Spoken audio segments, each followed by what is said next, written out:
ত্রিপুরার খোয়াই জেলা হাসপাতাল রোড এলাকায় বাংলাদেশি সন্দেহে নদিয়ার মায়াপুর থেকে আসা এক মহিলাসহ 5 জন ধর্মীয় প্রচারককে আটক করা হয়। খবর পেয়ে সুভাষ পার্ক পুলিশ ফাঁড়ির ওসি রঞ্জিত সরকারের নেতৃত্বে পুলিশ তাদের ফাঁড়িতে নিয়ে যায়। আধার কার্ড সহ অন্যান্য পরিচয়পত্র যাচাই করে তারা বৈধ ভারতীয় নাগরিক বলে নিশ্চিত হওয়ার পর সসম্মানে মুক্তি দেওয়া হয়। ঘটনাকে ঘিরে এলাকায় গুজব ও বিভ্রান্তি ছড়িয়ে পড়ায় গোটা বিষয়টি নিয়ে ধোঁয়াশা তৈরি হয়েছে। গোপাল সিংহের রিপোর্ট, আসাম প্রাইম নেটওয়ার্ক।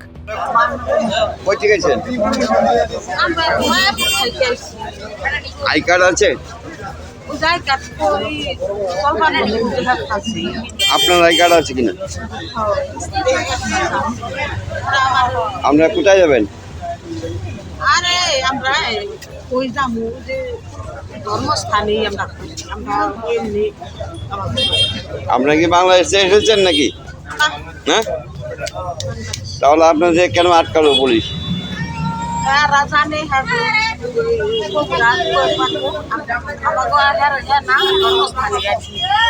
বলছে ওনারা কলকাতা মায়াপুর থেকে এসেছে এবং আপনাদের কাছে আধার কার্ড দেখিয়েছে। আমরা কি বলবো এই ব্যাপারে? আমরা এখনো ভেরিফিকেশন করছি ওরা কি বাংলাদেশি নাকি ইন্ডিয়ান। তো তবু আমরা ওদেরকে বলছি সব ডকুমেন্টস দেখানোর জন্য।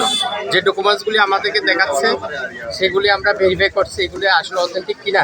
ঠিক আছে, কিছু সময় লাগবে। আমরা এখনো বলছি না ওরা বাংলাদেশ। মোট কতজন স্যার এখানে তো দেখছি মহিলা 2 জন, হ্যাঁ 3 জন পুরুষ 2 জন মহিলা। আপনারা কিভাবে খবর পেলেন এটা? আমরা সিক্রেট ইনফরমেশনে আমরা খবর পেয়েছি। যদি তারা বাংলাদেশি হয় তাহলে কি করবেন? আমরা আইন অনুযায়ী যা যা করার আমরা করব।